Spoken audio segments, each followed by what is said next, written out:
You know, in the mid-1960s, there was a famous TV series called The Fugitive. And it actually was the same premise as the movie that Harrison Ford and Tommy Lee Jones starred in a number of years ago. Dr. Richard Kimball was falsely convicted of murder. He was en route to death row, and he escapes after a train crashes into their caravan, if you will. And he's chased all across the country, and there's these near series of misses along the way throughout the series of him almost being caught. It was my parents' favorite television show. Okay, I will tell you I was not born during this TV show. So I'm going from historical, what my parents are telling me. But my parents describe it, they were traveling the night of the series finale. The night when everything was to be resolved, whether he was going to be caught or whether he was going to go free.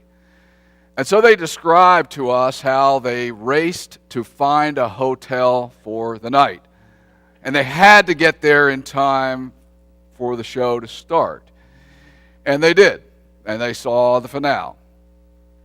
But, I recognize to my kids, to a lot of people of this generation, that sounds foreign. Why would they have to race to go watch a TV show? Because back then there was, there was 3 channels. I'm joking, but yeah, there might have been 4.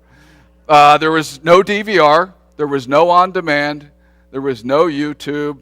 Reruns, at least the way I remember reruns, it took an eternity for something to appear again. So if you didn't watch it live, you didn't see it. And you just knew if you were going to, if you wanted to go to the bathroom or you wanted to get food, you did that at the commercial break. You just didn't want to miss anything. We live in a day when you can record and document so much, and you can watch it whenever you want. We record TV, people watch YouTube, we post videos of events, we have sort of an on-demand culture that we're part of. Moments can be captured, images captured, we can view things over and over and over again.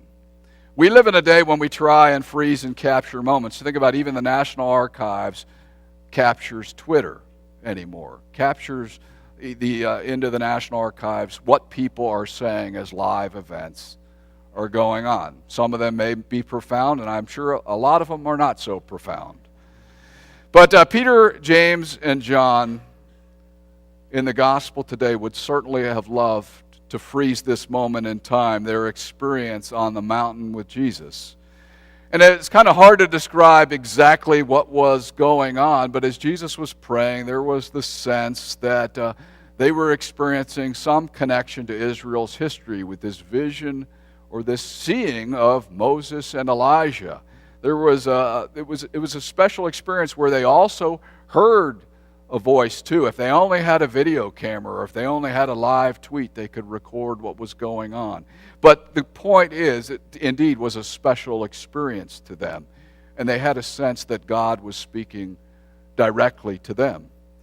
And what Peter says to Jesus is, let's mark this moment. Let's hang out here.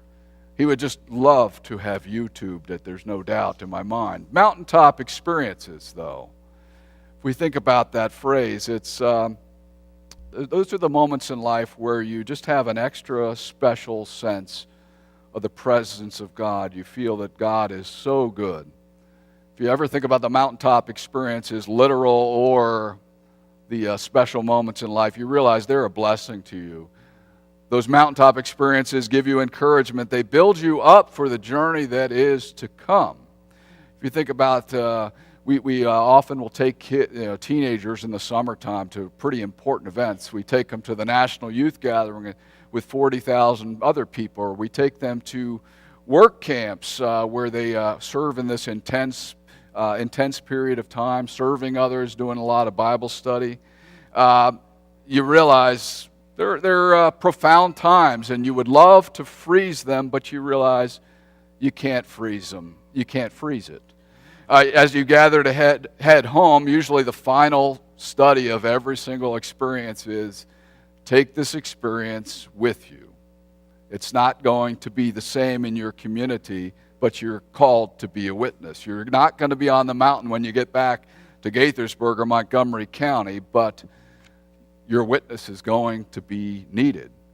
Because the world that all of us live in, the world we remind our kids that they're being sent back to after a mountaintop experience, is a world where not all believe, where there are intense struggles, where some are skeptical or even downright opposed to the Christian faith, to a world which is challenging and sometimes thoughtless, to a world that still needs our witness and needs Christians, all of us. Every branch of Christianity needs us working together. I must admit, the other day I was just incredibly disheartened when I read, I kept getting emails from people asking for my response to Lutheran pastor apologizes for being a part of the Newtown prayer service.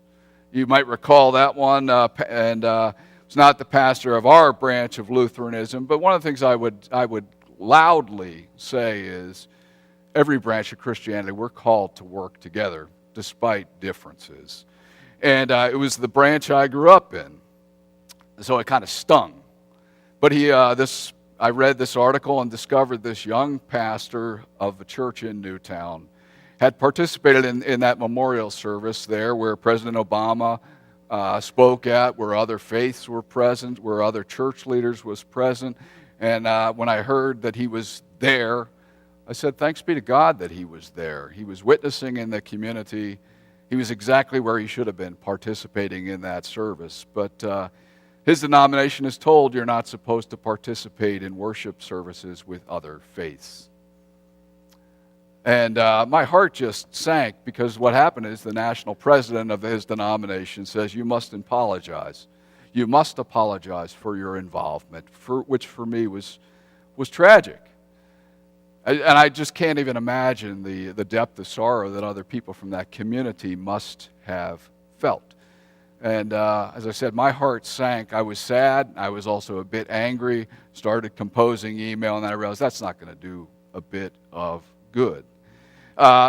If we only had a rewind button or a delete button, I'm sure we would like to pull that out. And I'm sure there's times in life where I've done things where others wished I had a rewind or delete button as well. So I'm honest in recognizing I'm as flawed as ever. Everyone here can recognize we're all flawed.